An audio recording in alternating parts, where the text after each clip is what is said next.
자유를 위하여 싸우는 모든 민족들에게 두어마대로 권면하며 경성하고자 합니다. 공화를 위하여 피를 흘리는 모든 친구들이여, 저 외적의 거짓 선전에 속지 마시오, 낙심 마시오. 풍우나 이승만의 무덤에 한 송이 꽃을. 옥천열. 다큐 영화 건국 전쟁이 대박을 쳤다. 건국 대통령 이승만의 공적을 부각한 작품이다.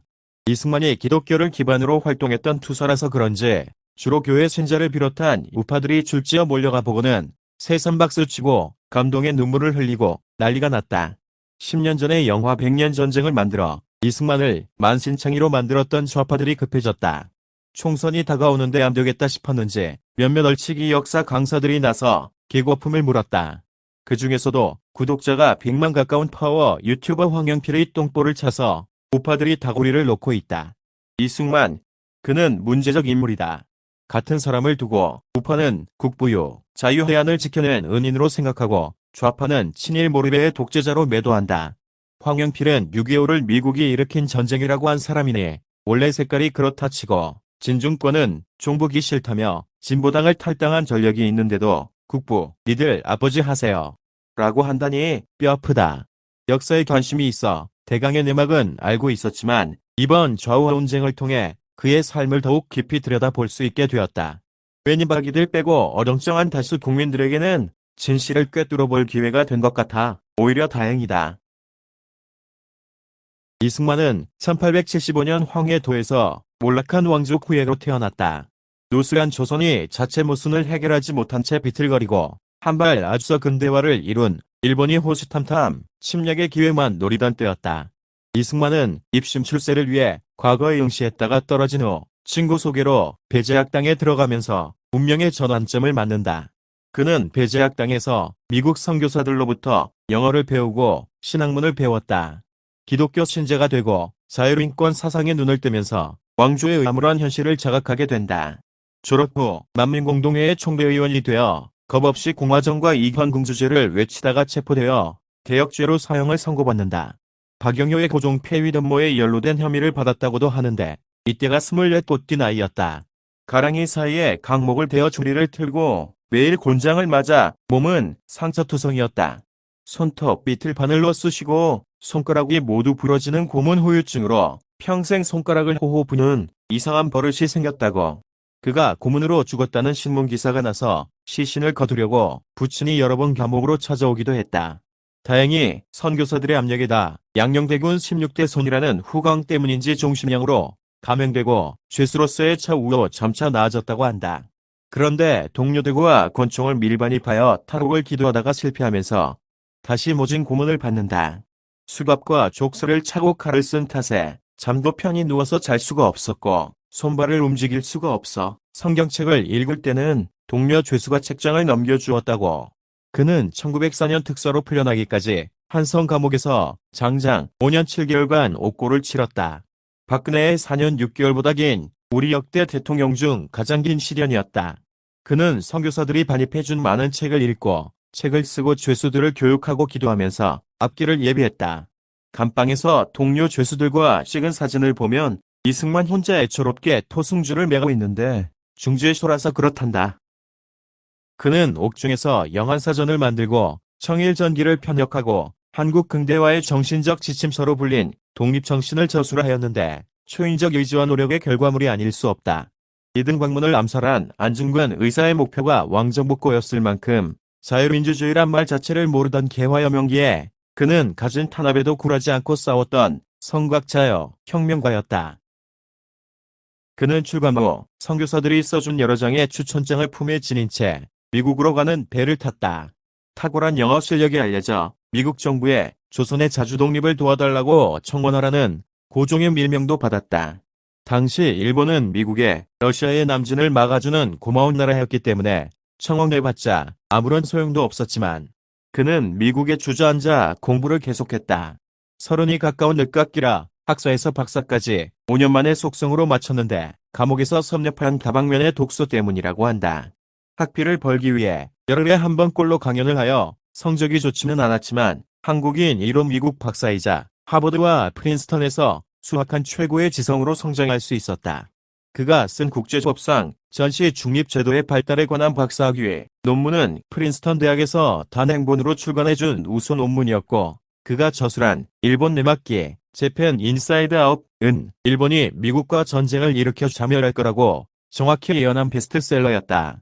그가 하버드에서 수학 중이던 1908년 장인환과 전명훈의 친일 미국 외교관 스티븐스 저격 암살 사건이 일어났다. 당시 한인회가 이승만에게 변호를 요청했으나 거절당했다는 주장이 있는데 사실과 다르다. 변호가 아니라 변호 통역을 의뢰한 것이고, 보스턴에서 학업 중인 터라 재판지인 샌프란시스코 가까이에 살던 옛 옥중 동지 신흥유를 대신 소개해 주었다는 것. 스티븐스 암살을 기획했던 대동보국회는 사건 발생 1년여 후 이승만의 독립정신을 출간했는데 동조직 회장이 서문을 썼다. 이승만의 행위가 대의명분을 벗어났다면 있을 수 없는 일이다. 이 문제뿐 아니라 이승만을 비난하는 대부분의 증언이나 기록은 하와이에서 이승만과 대립하던 세력이 악의적으로 날조한 것들이다.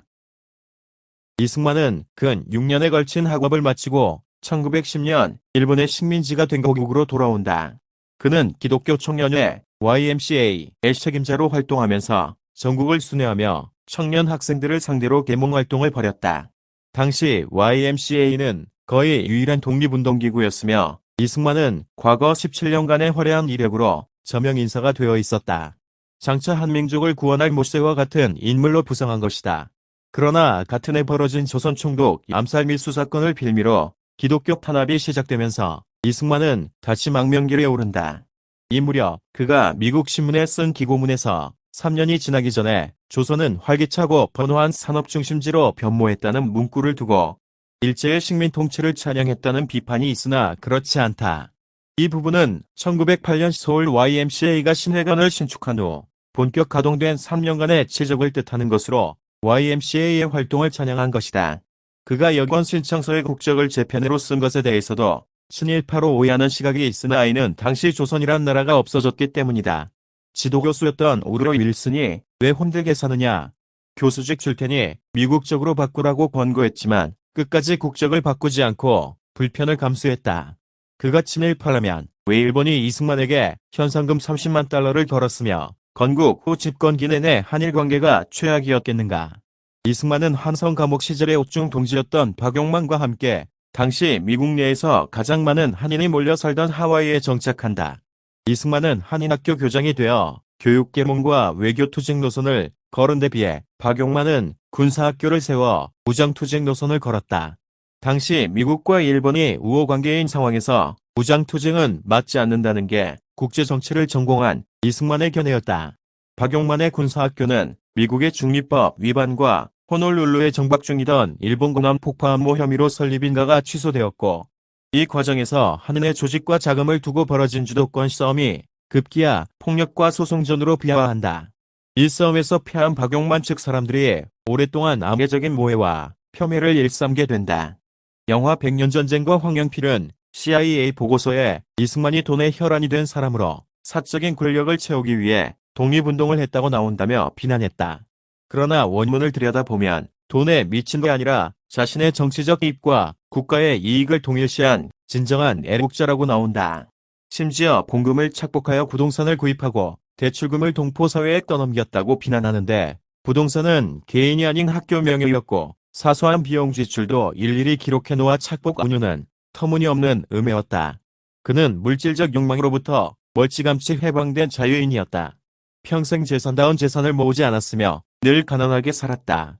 하와이에서 살던 작은 집은 예순이 넘어 져서 인세를 받아 산 것이고, 서울의 이화정은 독집가가 기부한 집이었다.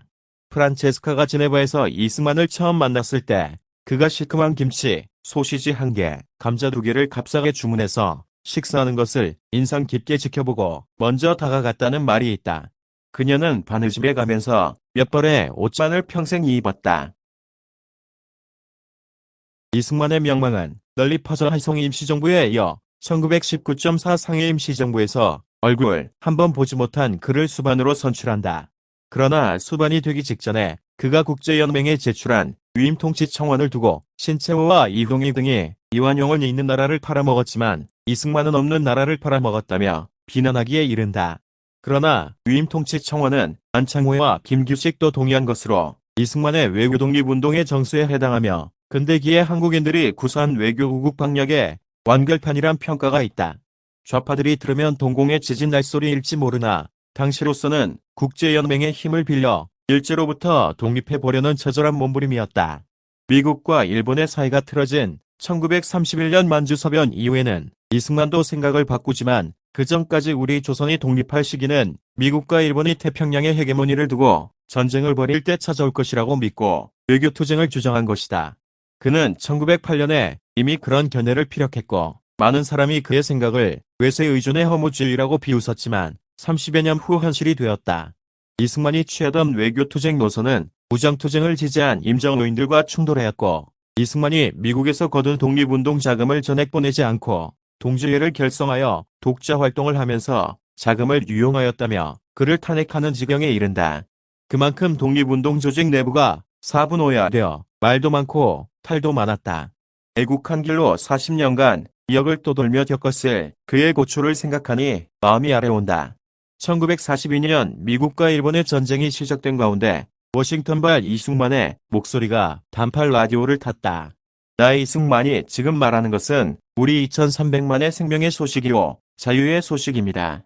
저 포항무도한 외적의 철망 속에서 호흡을 자유로 못하는 우리 민족에게 이 자유의 소식을 일일이 전하시오. 이 단팔 라디오 수신 사건으로 수많은 경성방송국 관계자가 잡혀갔지만 이승만의 이름은 식민지 조선 민중들 사이에 신화로 남았다. 한편 영화 백년전쟁과 황영필은 이승만이 46세 때 22세의 여대생을 만나 여행하고 백인 여성과의 성적 접촉으로 기소되었다며 독립운동가의 자격이 없다고 주장하였는데 거짓이다. 여대생은 이승만의 하와이 한인학교 제자로 그녀의 아버지가 만주로 떠나면서 이승만에게 수양깔로 준비약서가 남아있다. 기소된 사실도 없고 조사만 받고 무혐의로 풀려난 사건으로 이승만을 모해하려는 일본인의 제보 같다는 미국 이민국 보고서가 남아있다. 이승만은 미국으로 가기 전 16세 어린 나이에 동갑내기 박씨와 결혼하여 외아들 태산을 얻었다. 태산은 1904년 아버지를 따라 미국으로 갔다가 얼마 안 되어 디프테리아에 걸려 그만 죽고 말았다. 어린 아들을 이역당에 묻은 아버지의 심정이 오죽했으랴. 이승만의 부친은 손자가 허망하게 죽자 격노해 아들에게 이혼을 요구했다고 한다. 이혼한 박씨는 진남포에서 사업을 하다 해방 직후 인천으로 내려왔으나 인민군의 총에 피살되었다. 전쟁이 끝나고 이승만이 박씨의 행방을 찾았을 때는 이미 이 세상 사람이 아니었다. 이승만은 이혼 후에 혼자 살다가 미국에서 같이 독립운동하던 이명신에게 구혼했는데 이명신이 저를 여자가 아니라 독립운동하는 동지로 봐주세요라며 거절했다고. 이승만은 대통령이 된 후 이명신을 초대 상공부 장관으로 임명했고 그녀는 평생 독신으로 살면서 그를 도왔다고 한다.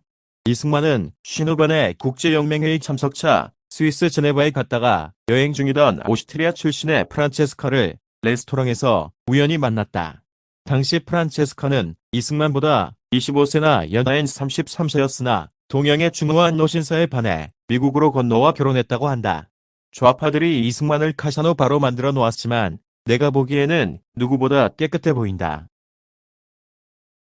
일본이 무모하게 태평양 전쟁을 도발했다가 원자탄 두 방에 굴복하면서 이승만은 꿈에도 그리던 조국으로 금이 환영한다. 해방 전국에서도 그의 인기와 영향력은 절대적이었다. 1948년 제안국회에서 대통령으로 선출된 그는 토지개혁을 단행했다. 김일성의 토지개혁은 땅 주인만 지주해서 국가로 바뀌었을 뿐 집단 농장을 만들어 과거보다 더한 착취를 하였으나 이승만의 토지개혁은 5년간 헐값의 지대를 납부하면 농민에게 소유권을 인정해 주었다. 과거의 지주들에게 농토 대신 공장을 짓도록 하여 자본주의가 꽃피는 계기를 만들었고 세제 혜택을 주어 많은 학교를 세우도록 유도하고 초등학교 의무교육을 실시하여 문맹률을 낮추었다. 제헌의회부터 여성들에게 참정권을 부여하였는데 이것은 프랑스나 스위스보다 빨랐다. 하와이 시절 여학교를 설립하여 교육 기회를 제공했던 그의 평등관이 드러나는 대목이다. 황영필은 이승만이 김구와 김규식을 싹 다 암살한 것처럼 거품을 무는데 근거 없는 소리다.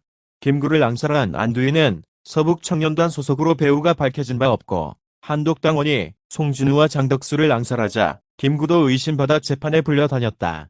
조봉암 사형은 김일성의 공작금을 받은 게 드러나서 대법원에서 확정 판결이 난 사안이다. 제주 4.3 사건과 여순 반란, 보도연맹 사건 때 양민이 많이 죽었으나 당시 저하와 대립하여 서로 죽고 죽이던 시대적 상황을 이해해야 한다. 전 시에는 피하 구별이 어려워 불가피한 측면이 있으며 그런 일이 없었다면 이 나라는 이미 적화되었을지도 모른다. 과하다 싶을 정도로 무지막지하게 쓸어버림 덕분에 박헌영이 호언장담했던 남한 내봉기가 일어나지 않았던 것이다. 내 고향인 부산 근방에서도 그런 일이 많이 일어났다고 들었다. 이웃마을에 밤에 빨갱이가 내려와서 이장을 죽이려 하니 그 어머니가 빨갱이 바짓가랑이를 붙들고 아들 대신 날 죽여라 외걸하였으나 기어코 이장 아들을 도끼로 쳐 죽이고 갔다고. 그때 죽은 이장이 탁 치니 하고 죽었다는 서울대생 박종철의 할아버지였다. 할아버지는 정부에 부여한 우익으로 간주되어 빨갱이 손에 죽었고 손자는 빨갱이로 간주되어 우익 정부 손에 죽은 셈이다. 혹자는 이승만이 미국의 앞잡이로 분단의 원흉이라고 주장하나 이것도 사실이 아니다. 분단을 고착화한 것은 그가 귀국하기도 전에 남북의 통행과 통신을 차단한 소련군이었다. 그가 친일파 청산을 제대로 못했다고 하나에는 남북한이 매한가지였고 오히려 첫 내각의 김일성은 친일 경력자를 다수 입각시킨 데 비해 이승만은 독립운동가를 대거 등용했다. 다만 친일파 청산을 위한 반민특위를 방해한 것은 사실이나 당시 공산주의자 척결을 위한 고육지책이었다. 1950년 김일성의 전격 남침으로 자유민주주의 체제가 노란의 위기에 처했을 때 그의 외교력은 더욱 빛을 발했다. 칠순 선언으로 발을 뺐던 미군과 유엔군을 즉각 불러들였고 전쟁의 참화 가운데서도 막대한 원조를 끌어내어 재건의 기틀을 다졌다. 한미상호강의 조약을 체결하여 전후 70년간 대한민국의 안전과 번영을 담보하는 장치를 마련하기도 했다. 좌파들은 이승만이 6.25 때 저 혼자 살겠다고 도망친 런승만이었다며 희화하는데 유사시 국가지도부가 후방으로 대피하여 진료하는 것은 상식이다. 이승만은 인민군의 서울 진입 하루 전에 피신했지만 김일성은 유엔군의 평양 진입 일주일 전에 야단 도주했다. 서울 시민들에게는 안전하다고 해놓고 혼자서 튀었다고 딴지를 거는데 국군이 선무공작 차원에서 그랬는지는 몰라도 이승만이 직접 그런 말을 한 적은 없다고 한다. 이승만이 단행한 반공포로 석방은 아이젠하와 처칠을 분노케 했으나 절대다수 한국민이 지지했기에 그를 어쩌지 못했다. 야당이 석방 반대 성명을 발표하면서 그가 독재자가 되어가고 있다며 비판했지만 미군 장성들은 그의 조치에 비장한 감동마저 느꼈다고 한다. 그는 자유의 깃발을 들고 말 타고 광야를 가로질러 달려와 대한민국을 건국한 초인이었다. 꼽다운 청년기를 감옥에서 보냈고 내부 분열로 험난한 독립운동 시기를 보냈으며 공산 침략을 물리치고 나라를 재건하기 위해 노심초사하였다. 파란만장한 고난의 시기였지만 여기까지는 혁명가요, 독립운동가요, 건국의 아버지로 누구도 범접지 못할 공적을 세웠다는데 이론의 여지가 없다. 그러나 초대 대통령이 되었을 때 이미 70대 중반으로 점차 총기가 흐려졌는지 아니면 권력의 속성이 원래 그런 것인지 점차 장기 집권의 노욕에 젖어들었다. 대통령 직선제 개헌을 밀어붙이더니 전란통의 정치 깡패까지 동원하여 4.4.5.1 개헌을 관철했다. 80대 중반의 고령이 되자 내치를 온통 측근에 맡겼는데 이기붕등이 3.15 부정선거를 자행하여 전국에서 학생 시위가 들불처럼 일어났다. 급기야 경찰의 발포로 200명 가까운 희생자가 발생하고 사태가 걷잡을 수 없이 커져야 성명을 발표하지 않을 수 없었다. 분노한 시민들은 탑골공원에 있던 그의 동상을 새끼에 묶고 끌고 다녔고 남산공원의 동상은 중장비로 머리가 잘리는 순환을 당했다. 두세 기에 걸쳐 이룩한 그의 거대한 족적에 독재자 오명으로 얼룩져 버렸으니 참으로 해석하기에 그지없다. 곤조에서 내려와 하와이로 간 이승만 내외는 돈이 없어 교토가 마련해준 작은 집에서 살았다. 프란체스카의 친정에서 매달 200달러씩 보내준 돈과 교토들의 집시 일반으로 근근히 생활하다가 무료 요양원으로 들어갔다. 그는 고국에 돌아와 죽기를 간절히 바랐으나 민심의 동요를 우려한 당시 정부가 허용치 않아 90 나이에 이국 땅에서 쓸쓸히 눈을 감았다. 한때 그를 몰아낸 시민들은 시청 앞 거리로 몰려나와 그의 우회 앞에 울음바다를 이뤘다. 국립묘지에 묻혔지만 무연고묘 신세로 지내다가 5년이 지나서야 비로소 우남 이승만 박사의 말로는 간소한 묘석이 마련되었다. 프란체스카는 27년을 더 살다가 남편과 합장되었다. 한 시대를 풍미한 풍운하는 같다. 그가 역풍의 노를 저으며 천신만 고 끝에 세운 이 나라는 당당히 선진국 반열에 올랐다. 그의 땀방울 덕분에 우리는 풍요와 건영을 누리고 있다. 한 점 흠없는 인간이 어디 있으랴. 저지른 과오에 비해 이룬 공적이 태산 같으니 이제는 그의 무덤에 꽃 한 송이를 바쳐도 좋을 상식다.